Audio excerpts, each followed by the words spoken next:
From hinting that John's time in the main series might be over, to revealing his top choices for who should continue John's legacy, here's what director Chad Stahelski recently teased about Keanu Reeves' return in John Wick 5. And I'm starting with the bad news. It might be time to say goodbye to our dear friend John Wick. But it gets better, trust me. Now, if you somehow still haven't watched Chapter 4, then here's a major spoiler for you. Throughout this video, I'll be talking about how the latest movie ends and the possible storylines that can still continue into the future. And I'll need to get down to the gritty details in order to make my case. So yeah, here's your chance to plug your ears. But now, let's get into the meat of things.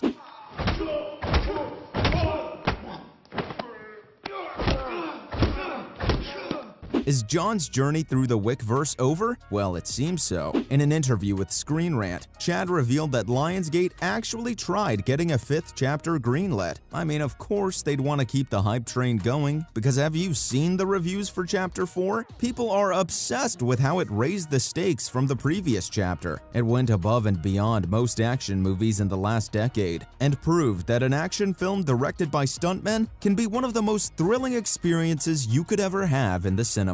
I'd say the only film series that comes close to John Wick in terms of action choreography is Donnie Yen's Ip Man franchise.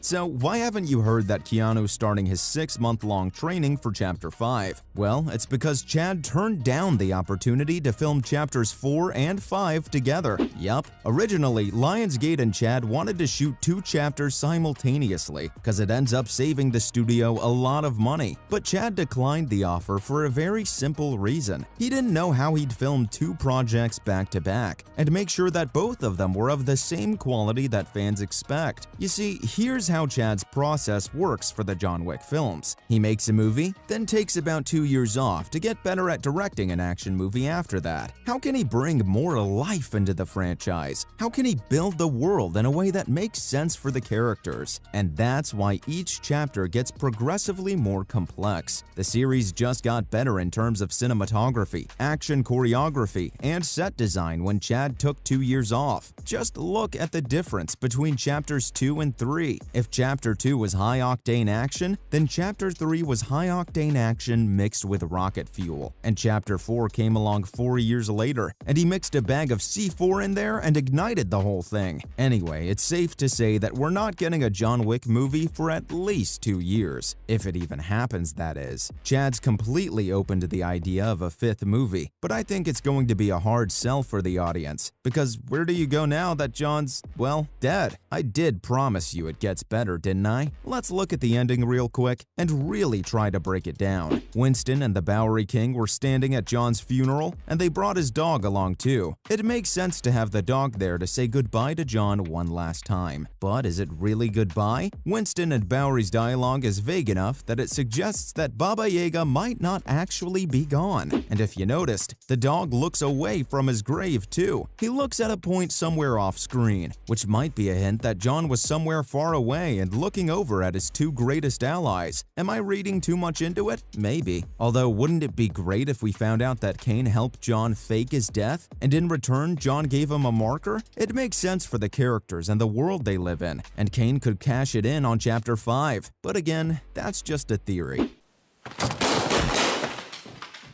Let's stick with the facts and figure out where Chapter 5 could realistically go next. Since John's finally free from the High Table's grip, I think it's time to focus on the 3 most compelling characters in the series so far: Kane, Mr. Nobody, and Akira. If you've stayed for the post-credits scene, then you'll remember that Akira will set out to find Kane and avenge her father's death. Of course, she doesn't know that his daughter's life was held hostage by the High Table until Kane did what he was ordered to do. So yeah, there's plenty of room for a sequel. It just might not have Keanu Reeves in it, which is sad, I know, since we're all used to him pulling off the most insane action sequences anyone's seen in recent memory. But hey, if the series has proved anything so far, it's that the Wickverse is a lot bigger than John himself. Kane, Mr. Nobody, and Akira weren't as fleshed out as I'd wanted them to be, but that's the whole point.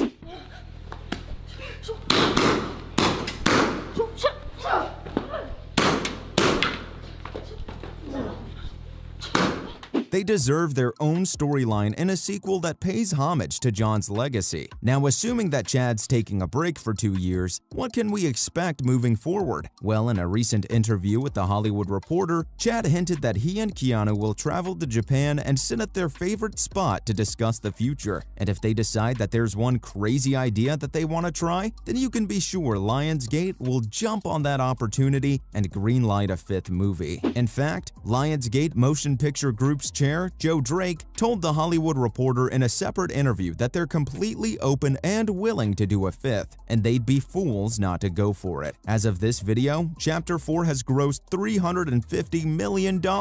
You don't say no to box office dominance like that, do you?